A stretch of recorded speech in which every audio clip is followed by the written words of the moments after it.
Blatant Nation.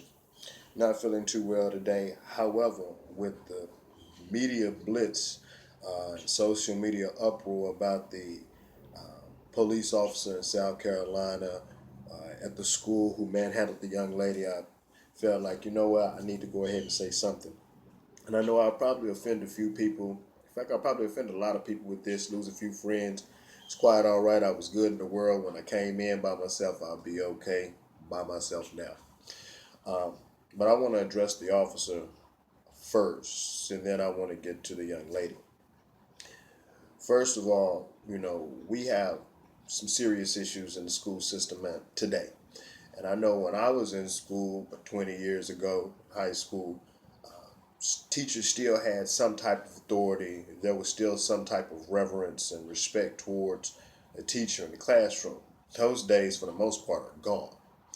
But that police officer, though there were several other ways that he could have went about it. First of all, with the sheer girth and size of this officer, he could have very well picked up the chair with the young lady in it and removed her from the classroom. Um, Even with that, if he would have done that, she would have resisted or whatnot. He would have dropped the chair, fell. Okay, we would have been all up in an uproar about that situation. But nevertheless, the way in which he went about it, could have been done a little differently. Now, I watched the video 32 times. So there are a few things, and I watched the slow motion, big screen, small screen, cell phone, laptop, tablet. I watched it over and over and over. And from someone who's actually been slammed by the police before, who's had knees put in the back of their neck, who's been maced, who's been tased, I can say that that could have went a lot worse. It could have went a lot worse. And he really didn't slam the young lady. If you really pay attention and look at it, he's got her head cradled, and he grabs that leg. Now, where I have my issue, because right then I had no issue, because the chair hit the ground, not her. But he showed his frustration once he got her down, and he slid her across the floor, and it looked like somebody shipping freight at UPS. That was totally uncalled for. Not to mention, he stopped her momentum after he slid her, caught her with the knee, and then began the arrest process. Whether it's a female or male, it's still a child. And though they might have been disobedient, uh, there's still a certain way that you can handle it. I don't believe it was anything that had to do with race.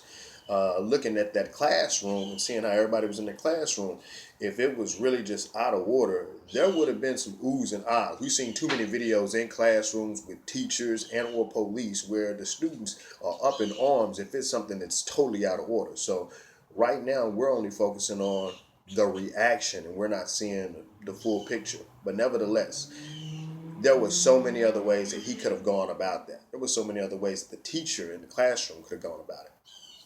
So now, to why I really made this video. We as a community, as a black community, as a minority community, as an urban population, we have got to reinstill the importance of obedience when it comes to the police. And I want to clarify that when I say it. If the police tells you to get down on the floor and lick his boots or something crazy like that, no. I'm not asking you to degrade yourself in the name of the law. However, I know when I was young, there were certain things that I knew if I did, I could make the issue worse. If I was to comply, then I would be okay. Those who know me, especially those who went to college with me, will probably remember when they had the task force and everybody else up there, broke my door down, snipers in the bushes.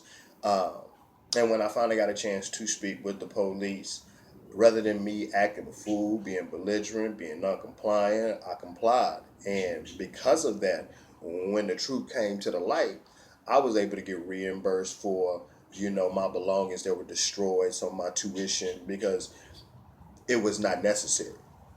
But when we begin to blatantly, show disrespect to the law, and mind you, I have never said that the law was on our side, knowing that the system is not built for our benefit, you have to understand that and play within the confines and the rules of that system. Otherwise, you're going to always put yourself at the bottom end of the stick. A prime example: had that young lady comply, put the phone away, and she went ahead and got up as they asked her, and he would have roughed her up, by all means, we would have had no issue going ahead and prosecuting this guy, and everybody would have been warranted with what they said. But what we have to stop doing is giving these people of authority a reason to do us dirty. We cannot continue to condone our people's behavior being out of order and then turn around and want to condemn those who essentially chastise us. It's the same thing with your children. It's the same thing if somebody comes to your house. There are rules and regulations that are put forth.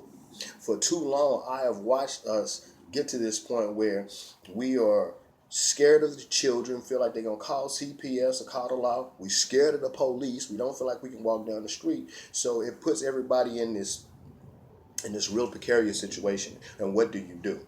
And so the first thing is we've got to establish that.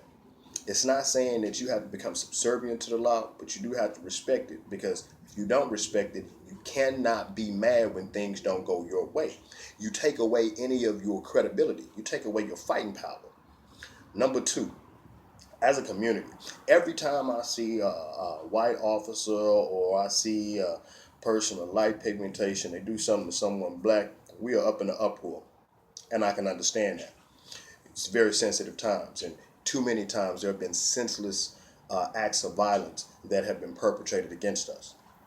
At the same token, I need to see more of us, when it's black on black crime, speaking out about it. When my brother got killed 2014, all the neighbors around where he lived in South Dallas, nobody had anything to say except for one, and that person just so happened to be a former police officer. When I was in school, we had certain issues. Growing up, it was quiet as kept. We cannot expect that these people are going to try to protect and assist us, and we're not assisting ourselves. If we start policing our own communities, it makes things a lot easier when situations like this happen, because we have a unified voice. We can't continue to beat up on law and we're being lawless ourselves. We cannot continue to expect a higher level of being and respect to be given us. We're not giving it to ourselves. I definitely understand everybody's frustration. It's getting crazy. I don't know how many more times I can see our young black men and women getting beat down. I don't know how many more times I can see us losing lives. I also don't know how many times I can see us continue to blatantly put ourselves in bad situations. You know the police may do something to you. Why act a fool? Why swing at the police and then wonder why you get messed up? There's a reason why. If you come and swung at me right now and expected me not to hit you, you're a fool.